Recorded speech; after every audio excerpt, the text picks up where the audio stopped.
అందరికీ నమస్కారం.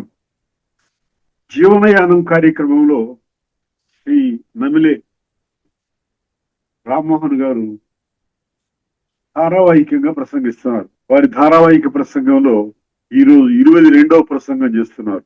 శ్రీ రామ్మోహన్ గారికి స్వాగతం. Thank you sir.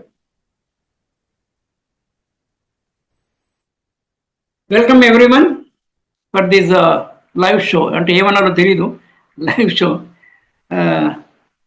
ధర్మపథంలో మహనీయ మానవుని మహాజీవనయానం. జీవనయానం అంటే మామూలుగా యానం అంటే కెరియర్, వెహికల్గా అంటాము. మనం కూడా వెహికలే, నడిచిపోతే వెహికలే కదా. సో ఆ అర్థంలో యానము, యానములో ప్రయాణము, యానముతో ప్రయాణము. So we travel with our body and mind. ఇది సంగతి. సో టీనేజ్ దీంట్లో ఆ అంశంలో ఆ ఫేజ్ ఆఫ్ దీంట్లో మాట్లాడుతున్నాను. టీనేజ్ ఈరోజు కంప్లీట్ చేసి రేపటి నుంచి 3 ఫేసెస్ చూసాం మనం. Early childhood and teenage face. తదుపరి ప్రసంగాల్లో రేపటి నుంచి it will be decade wise. అంటే 20s నుంచి మొదలుపెట్టి 29 వరకు 10 years, 30 నుంచి మొదలుపెట్టి 39. That way will go from tomorrow onwards. ఈ రోజుకి నేను టీనేజ్లో లాస్ట్ సెషన్. అయితే మన ప్రధానికి మళ్ళీ సబ్ టాపిక్ పెట్టకుండా జీవనయానం అనే దాని మీదనే నడిపిస్తున్నాము. కానీ నేను మొత్తంగా ఆశాంతంగా మనిషి పుట్టినప్పటి నుంచి చచ్చేంత వరకు మనిషి జీవితంలో తనతో తనకి, తనతో కుటుంబానికి, కుటుంబంతో తనకు, సమాజానికి, సముదాయానికి ఎలా ఎలా సంబంధాలు జరుగుతుంటాయి, ఏ కష్ట నష్టాలు, సుఖ దుఃఖాలు, సౌఖ్యాలు, సౌకర్యాలు, అసౌకర్యాలు, ఇవన్నీ కూడా so everything will be discussed. Now సింహముపై స్వారీ. మనం చాలా విషయాలు మనకి కావలసినంత పురాణ వాంగ్మయం ఉంది. ఏది మనిషి జీవితంలో చాలా దృష్టాంతాలు కూడా ఉన్నాయి. నిజమైన సంఘటనలు ఉన్నాయి, జరిగిన సంఘటనలు ఉన్నాయి. కవుల కల్పనా చాతుర్యంతో వాళ్ళు రాసినవి కూడా ఉన్నాయి. కల్పించి రాసినవి కూడా దాంట్లో తథ్యం ఉన్నప్పుడు మనం స్వీకరించవచ్చు. మనం ఆ వాదంలోకి వెళ్లాల్సిన పని లేదు. ఇది జరిగిందా జరగలేదా, రామాయణం జరిగిందా జరగలేదా, మహాభారతం జరిగిందా జరగలేదా, జరగని జరగకపోని జరిగింది అని అనుకోవాలి. నెంబర్ 1. అనుకోకు. మీకు ఆ చరిత్ర చిత్రం అంటారు హిందీలో, ఆ క్యారెక్టర్ స్కెచ్లో అలాంటి క్యారెక్టర్స్ను స్టడీ చేసి మనం ఏ రకంగా ఉండాలి అనేసి మనల్ని మనము సంస్కరించుకునేటువంటి వీలు ఉంది. తల్లిదండ్రులు ఈ టీనేజ్లో ఉండే పిల్లలకి 13th to 19th మధ్యలో ఇవి వాళ్ళకి వీళ్ళు కొంచెం ఉత్ప్రేరకంగా కెటలిస్ట్. మనం కెమిస్ట్రీ దీంట్లో భాషలో కెటలిస్ట్ అంటాము. అంటే కెటలిస్ట్ అంటే అది రసాయనిక చర్యలో పాల్గొనదు, కానీ చర్య వేగవంతంగా జరగడానికి దోహదపడుతుంది. అలాగే పిల్లలకి స్వతంత్రం ఇవ్వాలి. Let them do what they want, but at the same time we see that they are doing right అనేది, and they are doing little in a speed వే.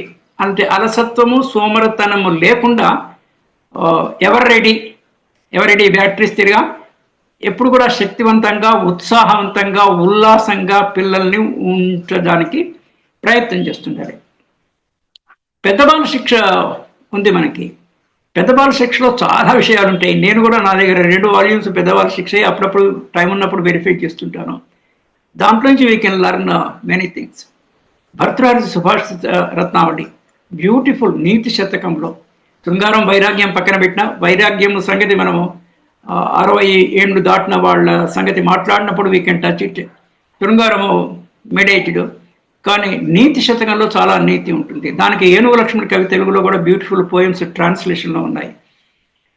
ఇవన్నీ కూడా, అది కాకుండా భాస్కర శతకము, ఎన్ని శతకాలు, చాలా వేమన పద్యాలు, ఇవన్నీ కూడా పిల్లలకి ఎంతో కొంత మనము చెప్పాలి. అంటే ఫౌండేషన్ ట్రెడిషనల్గా ఉండాలి. ఎడిఫైస్ మోడర్న్గా ఉన్నప్పటికీ కూడా మోడర్న్ ఫౌండేషన్ కుదరదు. ఎడిఫైస్ అంతరాల్లో బహుళంతస్తులో అంతరాలన్నీ ఎంత మోడర్న్గా అయినా ఉండొచ్చు, కానీ స్ట్రాంగ్ ఫౌండేషన్కి ట్రెడిషనల్ విజ్డము, ట్రెడిషనల్ నాలెడ్జ్ ఉండాలి.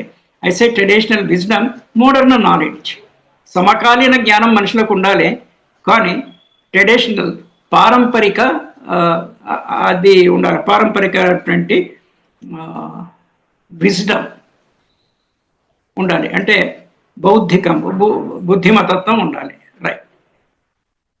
సింహంపై స్వారీ. సింహం మీద ఎవరు స్వారీ చేయరు. అంటే దీన్ని వాట్ యు కాల్, ఒక అలంకారిక భాషలో అంటే ఒక జటిలమైన కఠినమైన పని చేస్తున్నాము అని అర్థము. అంటే మన మన స్థాయికి కొంచెం మించి, కానీ కొంచెం మించి, మరి అతి మించి కాదు. అతి మించి అయితే మనం చేయలేము కూడా. ఎప్పటికప్పుడు మన శక్తి సామర్థ్యాలను మనము పెంచుకునే ప్రయత్నం చేస్తుంటున్నాం. ఆ విషయాన్ని పిల్లలకు మనం సరిగా చెప్పగలగాలి డ్యూరింగ్ ద టీనేజ్లో. సింహముపై స్వారీ చేసేటప్పుడు we need to be careful. కొంతమంది రిస్క్ అపిటైట్ ఎక్కువ ఉంటుంది. ఆంగ్లంలో రిస్క్ అపిటైట్ అంటారు. అంటే వెంచరింగ్ నేచర్ ఆర్ ఎంటర్ప్రీనరల్ నేచర్. ఉద్యోగం చేయడం ఇష్టం ఉండదు కొంతమందికి స్వభావ రీత్యా. నేను నాకై I should my own boss, నాకై నేను ఏదో ఒకటి చేసుకోవాలి అనేటువంటి దాంట్లో ఉంటారు. నేను ఇవాళ రేపు ఈ 2 రోజులు కూడా మార్నింగ్ 9:30 to 5:30 మనకి ముచ్చంతల దగ్గర ఈ చిన్నజీయర్ స్వామి వారిది రామానుజ స్వామి విగ్రహం పెద్ద ఎత్తుది, విసే స్టాచ్యూ ఆఫ్ ఫ్రీడమ్ అని చాలా పెద్ద ఎత్తైన విగ్రహము. దాని పక్కన స్వర్ణభారతి ట్రస్ట్ అని ఒక ఎన్జిఓ, వాళ్ళు నిరుద్యోగ యువతకి ట్రైనింగ్ ఇస్తుంటారు, స్వయం ఉపాధి కల్పనకి ట్రైనింగ్ ఇస్తుంటారు. నేను ఫస్ట్ టైం వెళ్ళడము, వాళ్ళు పిలిస్తే అక్కడ యూనియన్ బ్యాంక్ వాళ్ళది ఒకటి ఈ స్వయం రుడ్ సెట్ అంటారు. రెడ్ సెట్ అంటే రూరల్ ఎంటర్ప్రీనర్ డెవలప్మెంట్, దానికి సంబంధించి చెప్పేది. అన్ని బ్యాంకులకు కూడా ఉన్నాయి అవి. నేను పనిచేసిన ఇండియన్ బ్యాంక్ కూడా మాకు చిత్తూరులో లీడ్ బ్యాంక్ అనే కాన్సెప్ట్ ఉంది. దాని కింద ఏ జిల్లాల్లో అయితే ఏ బ్యాంకు ఏదైతే లీడ్ బ్యాంకు బాధ్యత వహిస్తుందో అక్కడ వీళ్ళు ఈ రెడ్ సిటీ అనేసి బెంగళూరు హెడ్ క్వార్టర్తో, నేషనల్ హెడ్ క్వార్టర్స్ ఇవి నడుస్తుంటాయి. అక్కడ యూనియన్ బ్యాంక్ దానికి ఈరోజు వెళ్ళొచ్చాను, రేపు కూడా ఉంది. ఈ పాయింట్ ఎందుకు వచ్చిందంటే మనకున్న చోటనే మనకి చాలా విషయాలు తెలియదు. మన ప్రగతి అంతా మనకున్న సమాచారం మీద ఆధారపడి ఉంటుంది. సరి అయిన సమయంలో సరి అయిన సమాచారాన్ని మనము ప్రోగు చేసుకోగలిగి ఆ సమాచారాన్ని కరెక్ట్గా వినియోగించుకోదలుచుకుంటే, అంటే right information at the right time means it's an opportunity, chance. ఆ ఆపర్చునిటీకి కొన్ని డెడ్లైన్స్, డేట్స్ ఉంటాయి. ఆ వ్యవధి లోపలనే దాన్ని మనం కైవసం చేసుకోవాలి, లేకపోతే ఆ తర్వాత అప్లికేషన్ డేట్ అయిపోతే యూ కెనాట్ అప్లై. సో అంటే జీవితం మొత్తం కూడా అప్రమత్తంగా ఉండాలి. రోజువారీగా ఏ రోజుకి ఆ రోజు అప్రమత్తంగా ఉండాలి. టు డూ లిస్ట్, ఈ రోజు రాత్రి పడుకోయే ముందు 2 పనులు మనం చేయాలి విశేషంగా. ఇవన్నీ నేను ఎందుకు చెప్తున్నానంటే ఏ ఏజ్ వాళ్ళైనా కూడా ఇది విన్నవాళ్ళు, తాతలు నాయనమ్మలు వింటే వాళ్ళ మనమలకి చెప్పడము, తల్లిదండ్రులు వింటే కూడా వాళ్ళ పిల్లలకి చెప్పడము, పిల్లలు వింటే వాళ్ళు అవలంబించడము. అంటే వాట్ ఎవర్ అయితే ఇది మొత్తం జీవితానికి అన్ని అంచెల్లో కూడా పనికొచ్చేటువంటి సంబంధించిన అంశం కాబట్టి it is meant not for a particular this age group అని కాదు, ఇది అందరికీ. It's a family pack. మనం ఐస్ క్రీమ్లో దాంట్లో ఫ్యామిలీ ప్యాక్ అంటారు, అంటే పెద్ద సైజుది. అది కొంటే కొంచెం తక్కువ ధరలో, కొంత కన్సెషన్లో ఎంటైర్ ఫ్యామిలీ తినొచ్చు అని దానికి. Right, back. సో అక్కడ ఇవాళ రేపు అది జరిగింది. అంటే సమాచారము మనకి ఉన్న చోట తెలుసుకోవాలి, దాని మీద చెప్తా ఉంటుంది. సింహం మీద స్వారీ చేసేటప్పుడు కేర్ఫుల్గా ఉండాలి. అంటే మనం చేయబోయే పని రిస్క్తో కూడుకున్నట్టు. ఎప్పుడైతే రిస్క్ ఉంటుందో, రిస్క్ అపిటైట్ కొంతమందికి ఎక్కువ ఉంటుంది. ఎప్పుడైతే రిస్క్ పని చేస్తుంటామో దానికి సరిపడేటువంటి కవర్ పెట్టుకోవాలి. ఉదాహరణకి మనం సర్కస్లో ఒక ఉయ్యాల నుంచి ఇంకో ఉయ్యాలకి జంప్ చేస్తుంటారు.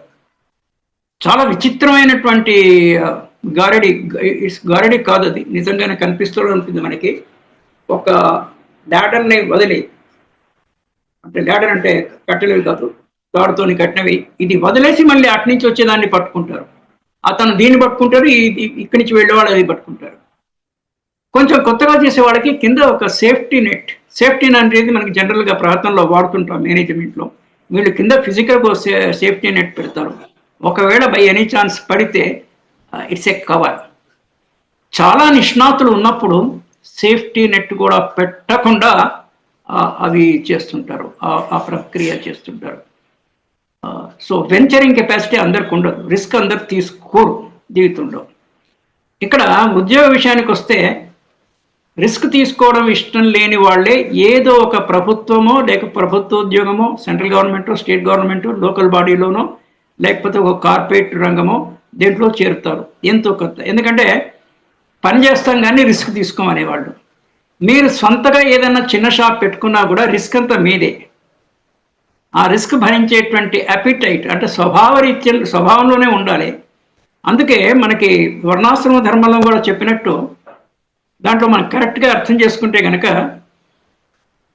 వర్ణధర్మాలు 4: బ్రాహ్మణ, క్షత్రియ, వైశ్య, శూద్రులు.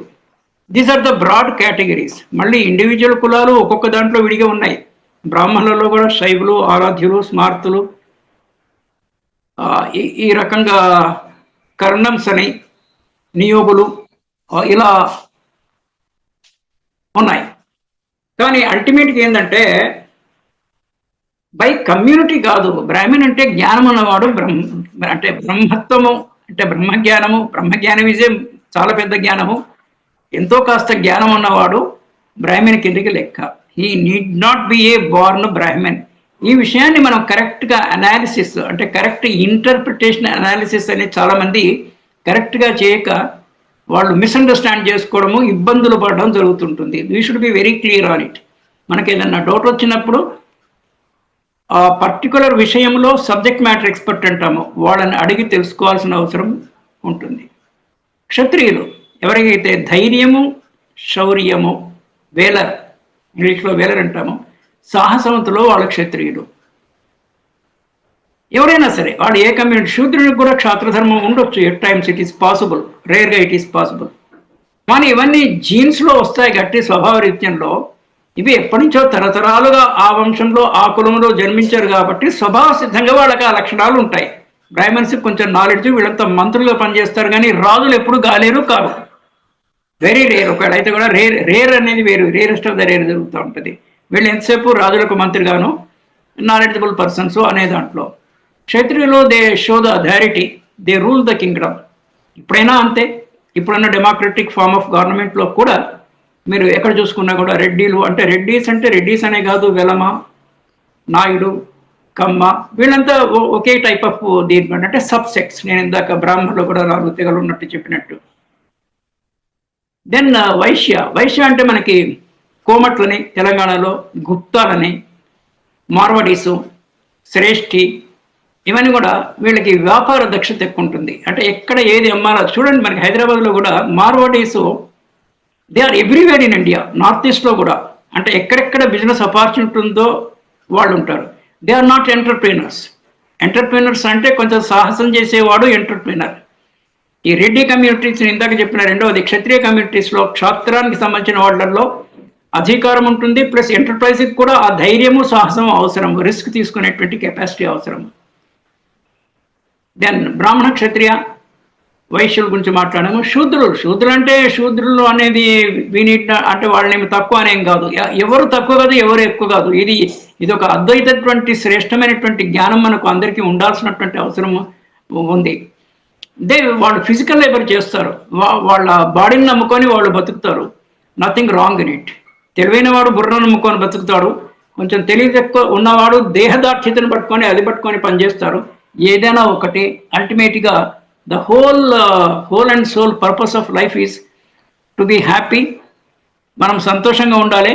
మన చుట్టూ ఉండే వాళ్ళకి సంతోషంగా ఉండే అవకాశం వాళ్ళకి కల్పించాలి. కనీసము వాళ్ళకి అసంతోషం కలిగించే దానికి మనం నెపం కాకూడదు. This is the minimum thing but we should this one. ఇది వచ్చేసి వర్ణధర్మాల్లో 4 వర్ణాల్లో. సరే, సబ్ కమ్యూనిటీస్ ఇవన్నీ బోర్డు ఉన్నాయి, రిజర్వేషన్స్, అదంతా మెటీరియలిస్ట్గా ఉండే విషయం ఉంది. దాంతో డీటెయిల్లోకి పోకపోయినా కూడా. రెండవది ఆశ్రమ ధర్మాలు. శైశవ, బాల్య, కౌమార, యౌవన, వృద్ధాప్య. శైశవ అంటే ఎర్లీ చైల్డ్హుడ్, తర్వాత బాల్యము, తర్వాత కౌమారము. ఇప్పుడు మనం కౌమారం గురించి మాట్లాడుతున్నాము. ఇది టీనేజ్ అంటే కౌమారం కింద తీసుకోవచ్చు. దెన్ యవ్వన, వార్ధక్య దశలు. Age appropriate behaviour, age appropriate attitude, uh age appropriate attitude. Um age appropriate maturity, నీ వయస్సుకు తగ్గ మెచ్యూరిటీని నువ్వు డిస్ప్లే చేస్తున్నావా అంటే నీ ఏజ్కు, నీ ఆయువుకు తగ్గ మానసిక పరిపక్వతని నువ్వు వెలువచ్చగలుగుతున్నావా లేదా. 30 years వచ్చి 40 years వచ్చి కూడా హేయమైనటువంటి పనుల్లో పాల్గొనడము, హేయమైన పనులు చేయడము అనేది తగని పని. మరి మనకి ఏజ్ అప్రియేట్ మెచ్యూరిటీ ఉండాలనే విషయం కూడా, ఇవన్నీ కూడా టీనేజ్లోనే వాళ్ళకి అచ్చుకుదినట్లు మనము వాళ్ళలో ప్రవేశింప చేయగలగాలి. ఒకసారి వాటిలో అవి ప్రవేశింప చేసి దృఢపరిస్తే ఆ తర్వాత వాళ్ళ growth during their 20s, 30s, 40s it goes on like thing. That is one thing. సింహంతో మాట్లాడిన తర్వాత నక్కతో స్నేహం చేయరాదు. నక్క అంటే నక్కలతో, జంతువులతో మనం స్నేహం చేయడం అనే కాదు, నక్క స్వభావం ఉన్న వాళ్ళతో స్నేహం చేయరాదు. వాళ్ళకి నక్క, ఫాక్స్, జాకెల్ చాలా తెలివైన జంతువు అనేసి మనము కథల్లో, పంచతంత్రంలో, అక్కడిక్కడ వేరే కథల్లో చదువుతుంటాము. ఆ స్వభావం ఉండే వాళ్ళని అంత ఈజీగా నమ్మడానికి ఉండదు. అంటే మన స్నేహితుల్లో ప్రతి మనిషికి ఏదో ఒక జంతు స్వభావం ఉంటుంది. మనం తీక్షణంగా కనుక దాన్ని డీప్గా ఆలోచించి చూస్తే కనుక ప్రతి మనిషికి 1, 2 జంతువుల స్వభావం ఉంటుంది. మనకి రాసుల్లో కూడా అన్ని జంతువుల పేర్లే, 1, 2 రాసులు వదిలేసి మిగిలిన అన్ని జంతువుల పేరుతోనే ఉన్నాయి. This is another thing. So choose your company. ఇక్కడ ఏంటంటే మన సాంగత్యము మనం ఎవరితో చేస్తున్నాము, మంచి వ్యక్తులతో చేస్తున్నామా, గుడ్ కంపెనీయా, బ్యాడ్ కంపెనీ అనేది చాలా చాలా ఇంపార్టెంట్. ఇంగ్లీష్లో ఒక సేయింగ్ ఉంది, మీ 3, 4 ఫ్రెండ్స్ పేరు చెప్తే నువ్వేంటో నేను చెప్తా అంటే నీ కంపెనీ ఎట్లుందో దాన్ని బట్టి నీ పర్సనాలిటీస్ నేను అసెస్ చేయొచ్చు అనే మీనింగ్లో. Then we need to have a good company. సాంగత్యం మంచిది ఉండాలి, సంగతులు కూడా మంచిగా ఉండాలి. సంగతులు అంటే విషయాలు అని తీసుకోవచ్చు, సాంగత్యం అంటే మనుషులతో సాంగత్యము. ఇది ఇంతకుముందు మనము డీల్ చేసేది ముగ్గురుతోనే అన్న 3 వ్యక్తులు, వస్తువులు, విషయంలో అనేటువంటి విషయం మనం ఆల్రెడీ చూసాం. అది అండ్ నౌ కొన్ని లక్షణాలు మనకి ఫోబియాసు, ట్రేట్స్ అని ఆంగ్లంలో 2 పదాలు. ట్రేట్స్ అంటే మంచి స్వభావాలు, అంటే ఉన్న స్వభావాలే, అంటే జన్మసిద్ధ స్వభావం అంటాము, అంటే పుట్టుకతో వచ్చినటువంటి స్వభావాలు. ఆ తర్వాత 2వ కేటగిరీలో మనం అలవర్చుకున్న స్వభావాలు, తల్లిదండ్రుల ద్వారా కానీ, వేరే మంచి కంపెనీ ఫ్రెండ్స్తోని కానీ. మంచి ఫ్రెండ్స్ అన్నప్పుడు ఇక్కడ పీర్ ప్రెషరు, పీర్ ఇన్ఫ్లుయెన్స్ చాలా ఎక్కువ ఉంటుంది ఈ టీనేజ్లో. పీర్ అంటే సమకాలీనులు, అంటే వాళ్ళ నెంబర్ చదివే ఫ్రెండ్స్ యొక్క ప్రెషరు, ఇన్ఫ్లుయెన్స్, ఇంప్రెషన్ 3. ఇన్ఫ్లుయెన్స్ ఉంటే మంచిదే, అంటే ఏదైనా కూడా ప్రతిదీ it should be good, it should be right, it should be positive. అలాంటివి ఏవైనా కూడా మనం స్వీకరించాలి, ఏవి తిరస్కరించాలి, విచ్ ఈజ్ నాట్ రైట్, ఏదైతే బ్యాడో, ఏదైతే రాంగో, ఏదైతే నెగిటివో, ఈ 3 వదిలేయాలి. గుడ్, రైట్ అండ్ పాజిటివ్ స్వీకరించాలి. ఇది కంటిన్యూస్గా చేసుకుంటూ పోతే కనుక ఒక స్టేజ్ వచ్చిన తర్వాత మీకు చెడు అలవాట్లు ఉండే అవకాశమే రాదు. మేబీ ఒక 30-35 years తర్వాత, ఆర్ ఇంకా ఎక్కువకపోతే ఒక 40 years తర్వాత మీరు చెడు అలవాట్లకు మీకు వెళ్ళే అవకాశమే ఉండదు. ఎక్కడ అవకాశం ఎక్కువ ఉంటుంది? డ్యూరింగ్ టీనేజ్, కొంతవరకు అప్ టు 25-30 వరకు కూడా కొంచెము రాంగ్ రూట్లో వెళ్ళే అవకాశం ఉంటుంది. అక్కడ we need to be careful. So this is another thing. So you protect your traits. మంచి గుణాలన్నీ పెంపొందించుకోవాలి, మల్టిప్లిసిటీ పెరుగుతుండాలి, దాని ఇంటెన్సిటీ పెరుగుతుండాలి. ఏది తగ్గించుకోవాలి? ఫోబియాస్ తగ్గించుకోవాలి. ఫోబియాస్ అంటే హేతువుకు అందరినీ కారణము లేని భయాలు. చాలా మందికి చాలా భయాలు ఉంటాయి. కొంతమందికి బల్లి ఉంటే భయము, మన మిత్రుడు చెప్తున్నాడు. కొంతమందికి జిల్లు పురుగులు అంటే భయము. జిల్లు పురుగును చూస్తే ఆ రోజంతా వాడు భోంచేయరు. గిల్ల పురుగు చూస్తే, ఇంకో బల్లి చూస్తే కొంతమందికి భయము. చిన్న చిన్న పెద్ద పెద్ద వాటికి భయపడరు, మళ్ళీ చిన్న వాటికే భయపడతారు. దానికి కారణాలు మనకు కొన్ని తెలియదు. కారణాలు మనకి తెలియకపోవడం చేత కారణాలు లేవని కాదు, మనము కారణాలను రీచ్ కాలేకపోతున్నాము. మనకు అందట్లేదు, కారణము ఉంది కానీ అందట్లేదు. This is another thing. కొన్ని క్వాలిటీస్, ముఖ్యంగా కొన్ని క్వాలిటీస్ చెప్పాలంటే మనము చొరవ తీసుకోవడము అంటే టేక్ ద ఫస్ట్ స్టెప్ అని అంటారు. First step is a different question. కొంతమందికి ఇన్హిబిషన్ ఉంటుంది. ఇంగ్లీష్లో ఇన్హిబిషన్ అనే పదము అంటే ఒక రకమైనటువంటి బిడియము, సంకోచము, అది ఉండరాదు. ప్రోగ్రెసివ్ అంటే కొంచెం చొరవ తీసుకునేటువంటి స్వభావం ఉండాలి. అది మనకి తక్కువ ఉన్నప్పుడు దాన్ని పెంపొందించుకోవాలి. అంటే ఏవైతే స్టాండర్డ్స్, గోల్డ్ స్టాండర్డ్ అంటాం మనము, బెంచ్ మార్క్ అంటాం, ఇవన్నీ పదాలు. అంటే ఒక వ్యక్తిత్వంలో, ఒక పర్సనాలిటీ అసెస్మెంట్లో, ఒక క్యారెక్టర్, రైట్ క్యారెక్టర్ ఫార్మేషన్లో ఈ గుణాలు ఉండాలి. అంటే ఫర్ ఎగ్జాంపుల్ రామునికి 16 ఉత్తమ గుణాలు ఉన్నాయి. There is a list of 16 గుణాలు. అలాగానే వేరే రకంగా కానీ కొన్ని స్టాండర్డ్ గుణాలు ఉన్నప్పుడు మనం దాంతో పోల్చుకొని ఆ గుణాల్లో మనకి ఏది ఎంత తక్కువ ఉంది అనేసి ఆ తక్కువ ఉన్న గ్యాప్ని మనము ఫిలప్ చేయగలిగి దాన్ని పట్టుకోగలగాలి. ఒకటి నాకు తెలిసి ఇక్కడ చూస్తుంది, చొరవ తీసుకోవడము. అంటే take the first step, take the lead. వెనకాల పోవద్దు. చాలామంది క్లాస్లో ఎప్పుడైనా డౌట్ అడిగినప్పుడు టీచరు ఆన్సర్ తెలిసి కూడా కొంతమందికి సెల్ఫ్ బిలీఫ్ లేక, సెల్ఫ్ డౌట్ ఉండి ఆన్సర్ తెలిసినా చెప్పరు. ఇంత లోపల వేరే వాడు చెప్పి he will take the credit. నీకు చెప్తే నీకే క్రెడిట్ వచ్చేది. క్రెడిట్ వస్తే ఏమి, రాకపోతే ఏమి అనేది వేరే విషయము. ఇక్కడ పాయింట్ ఏంటంటే పరిపూర్ణ వ్యక్తిత్వంలో చొరవ తీసుకోవడము అనేది ఒక ఇంపార్టెంట్ ఆస్పెక్ట్. ఇంకోటి నేను ఇందాక చెప్పినట్టు, your progress depends upon your right information at the right time and using the opportunities. ఒకసారి మీ డోర్ నాక్ చేసినప్పుడు మీరు డోర్ ఓపెన్ చేసి వాటిని యూ షుడ్ ఎంబ్రేస్, కౌగిలించుకోవాలి. పోయిన ఆపర్చునిటీ అదే ఆపర్చునిటీ మళ్ళీ తిరిగి రాదు. వేరే ఆపర్చునిటీ వస్తే రావచ్చు. నా అనుభవంలో నేను చెప్తాను. మై ఏజ్ ఈజ్ 70, బిగినింగ్లో ఉన్నాను, 73.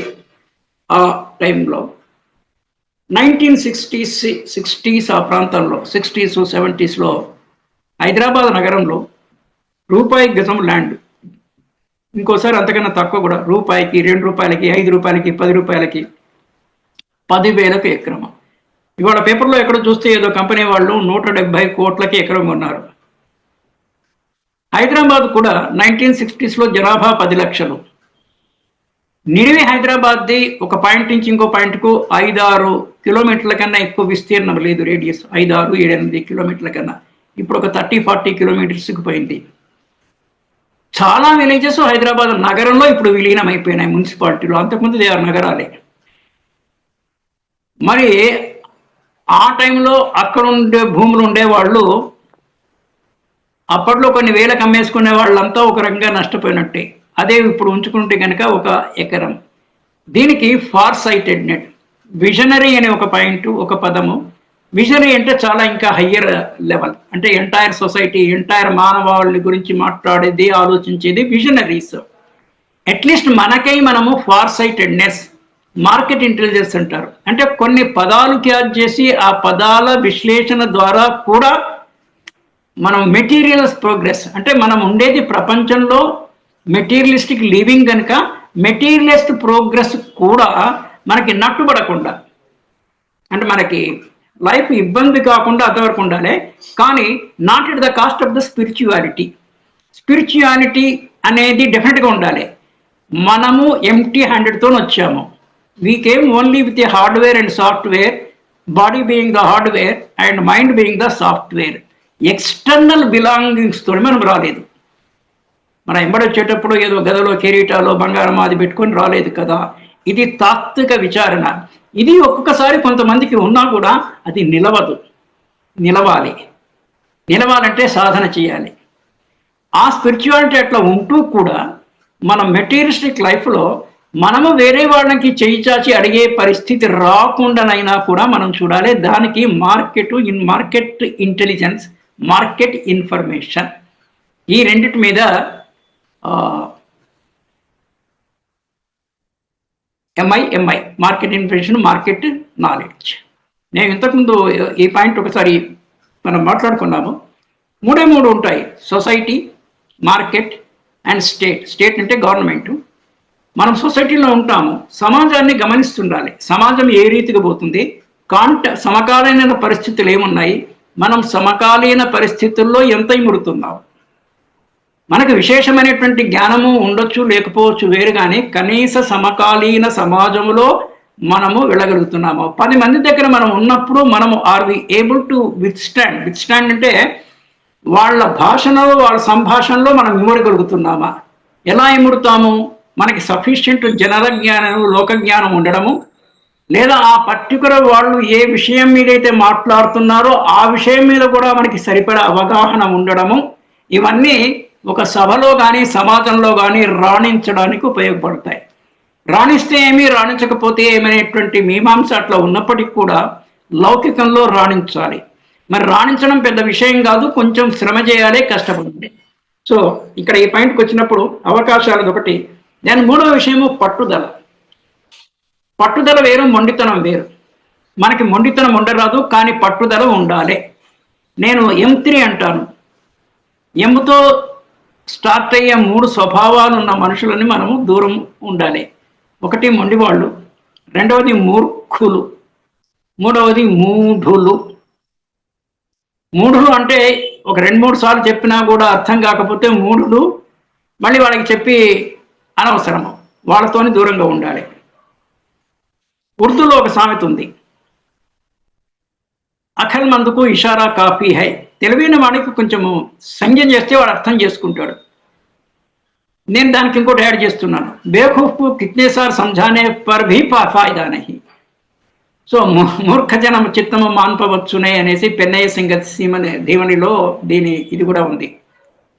సో మూఢులను, మూర్ఖులను, నేను పట్టిన కుందేలుకు 3 కాళ్ళు అనేటువంటి మొండి వాళ్ళని M3, మొండి, మూర్ఖ, మూఢులను మనం దూరం పెట్టాలి. మనం దూరం పెడతాం సరే, దీంట్లో ఎంతో కొంత మీకు కూడా ఉండొచ్చు కదా. మీకుంటే ఎవరికి వాళ్ళకి, మీకుంటే ఇంక్లూడింగ్ మీ, నాతో సహా మనకు కూడా ఎంతో కొంత ఈ మూడిట్లో ఏదో కొంత అంశం ఉండొచ్చు కదా. ఉందేమో చూసుకునేసి ఉంటే దాన్ని వీలైనంత తొందరగా we should get rid of it. అది వదిలేసుకోవాల్సిన అవసరం ఉంది. This is one thing. సమాచారం గురించి చెప్పాను. సమాచార సేకరణ ఎట్లా అవుతుంది? మీరు డిజిటల్గా కానీ, ప్రింట్ మీడియా కానీ, డిజిటల్ మీడియా కానీ, డైలీ న్యూస్ పేపర్స్ చూడడము, మనమంతా విశ్వం లింక్ అయి ఉంది. ఇప్పుడు we're in a concept called global village, global knowledge. ఆ తర్వాత ఇప్పుడున్న ఎకానమీని కూడా knowledge economy, knowledge based economy. ఎవరెవరికైతే ఎంతెంత నాలెడ్జ్ ఉంటుందో దాన్ని బట్టినే వాళ్ళ యొక్క ఆర్థిక ప్రగతి పెరుగుతుంది. కనుక information is a very big thing. Quality, మనం చేసే పనిలో పరిమాణము కన్నా, క్వాంటిటీ కన్నా క్వాలిటీ ఎక్కువ ఉండాలి. This is another thing. ఏ పనన్నా చేయండి, we should ensure that quality కంట్రోల్ని కంపెనీస్లో ఉంది. ఇప్పుడు ఆ క్వాలిటీ కంట్రోల్ తీసి they are telling quality assurance. అంటే we assure a quality of a minimum standard or of a industry standard. Benchmark అన్న పదం యూజ్ చేస్తుంటాం మనము. Industry best standards are is a grade of a particular grade. అంటే అత్యంత bench మార్క్కి కొంచెం అటు ఇటుగా దాదాపు దాని దగ్గరలో 100% బెంచ్ మార్క్ కాకపోయినా కూడా బెంచ్ మార్క్ స్టాండర్డ్ను అందుకోగలగాలి. దెన్ మనం ఏదైనా ప్రామిస్ చేస్తే, ఒక అగ్రిమెంట్లోకి ఎంటర్ అయితే, కాంట్రాక్ట్లోకి ఎంటర్ అయితే దానికి కట్టుబడి ఉండాలి. కట్టుబాట్లు అంటే మనకు మామూలుగా పర్సనల్ లైఫ్లో కూడా కట్టుబాట్లకు లోపడి ఉండాలి. వేరే వాళ్ళతోనే ద్వైపాక్షిక ఒప్పందము, ఉద్యోగము ద్వైపాక్షిక ఒప్పందము, వివాహము ద్వైపాక్షిక ఒప్పందము. ఉద్యోగం ఏమో ఫార్మల్, ఇది ఇన్ఫార్మల్, ఇది ట్రెడిషనల్ ఇన్ఫార్మల్. కానీ ఒకసారి ఒక ప్రామిస్ చేసిన, ఒక మాట, ఒక వాగ్దానం చేసిన, నోటి నుంచి ఒక మాట జారినా కూడా దానికి కట్టుబడి ఉండాలి. అది నిబద్ధత నిబద్ధంగా ఉండడము, నియమాల్ని పాలించడము, ఇవి కూడా కొన్ని బెస్ట్ పర్సనాలిటీకి ఇవి గీటు రాయలు. కెపాసిటీ ఎవరిది వాళ్ళకే ఉంటుంది. తలకు మించిన భారము మోయరాదు. ఇంకా ఎక్కువ భారము మోయాలి అనే మనకి అంత ఉత్సుకత ఉంటే మన కెపాసిటీ పెంచుకోవాలి. కెపాసిటీ పెంచుకొని ఇంకో పెద్ద రెస్పాన్సిబిలిటీనో పెద్ద భారం తీసుకోవచ్చు. కానీ తలకు మించిన భారం పెట్టుకునేసి ముందే మనము we should not travel towards failures. ఇదొక లక్షణము. నెగోషియేషన్ కెపాసిటీ అనేది ఒకటి. Negotiating skill. మనం మామూలుగా కూరగాయలు కానీ ఏదైనా కొనేటప్పుడు బేరం ఆడతాం, బేరసారాలు అంటాం, బేరం అంటాం. దాంట్లోనే negotiation is a higher level. ప్రతి కంపెనీలో కూడా చీఫ్ నెగోషియేటింగ్ ఆఫీసర్ అనే నెగోషియేటింగ్ టీమ్ అనేసి ఉంటుంది. అంటే వేరే వాళ్ళతోని చర్చల ద్వారా, ఫర్ ఎగ్జాంపుల్ మేనేజ్మెంట్కి, ఎంప్లాయీస్ యూనియన్స్కి there will be a negotiations, wage కానీ సర్వీస్ కండిషన్స్ మీద నెగోషియేషన్స్ జరుగుతుంటాయి. ఈ నెగోషియేటింగ్ కెపాసిటీ కూడా పెంచుకోవాలి. మరి నెగోషియేట్ చేయాలి, చర్చల్లో పాల్గొని మాట్లాడాలంటే you should be backed by the information, statistics, information. రెడీమేడ్గా వాటితో కూడా ఎక్విప్డ్. యుద్ధానికి పోయినప్పుడు మనం ఎట్లయితే సన్నిధనమైపోతామో ఆర్మర్ దీంతోనే. సో ఇప్పుడు యుద్ధానికి కత్తులు ఇవి ఉన్నా కూడా ఇక్కడ మనకేంటి, సమాచారమే weapon. You should be well rounded with all ఇది. Then physically strong, mentally stable. Physically strong, mentally stable. ఇలాంటి లక్షణాలన్నీ ఈ టీనేజ్లో దృఢపడితే with the help of the parents mostly, partly with the neighbourhood community, మన రిలేషన్షిప్లో ఉండేటువంటి సమీప ఫస్ట్ రంగ్ రిలేషన్స్తో ప్లస్ టీచర్స్ వీళ్ళతో ఇదైతే, then first when you enter in to your 20th age, ఒక్క దశ దాటి ఇంకొక నెక్స్ట్ లేయర్కి పోయినప్పుడు పోతుంటాం. రేపటి దాంట్లో 20 నుంచి 29 వరకు చాలా most critical, crucial and significant age in life. ఈ టైంలోనే మీ విద్యాభ్యాసాలన్నీ అయిపోతాయి. అంటే అంతకుముందు స్కూలు, కాలేజీ డ్రాప్అవుట్ గురించి మాట్లాడట్లా. హయ్యర్ లెవెల్ ఎడ్యుకేషన్ వాళ్ళకి కూడా ఇదే ఏజ్లో అయిపోతుంది. నెంబర్ 1 అది. వివాహం ఇదే ఏజ్లో అయిపోతుంది. ఉద్యోగం ఇదే ఏజ్లో వస్తుంది. This the very important decade in human life. So that we will discuss tomorrow. Till then, namaste, thank you, bye. జీవనయానం శీర్షికలో ధారావాహిక ప్రసంగం చేసిన శ్రీ రామ్మోహన్ గారికి ధన్యవాదాలు.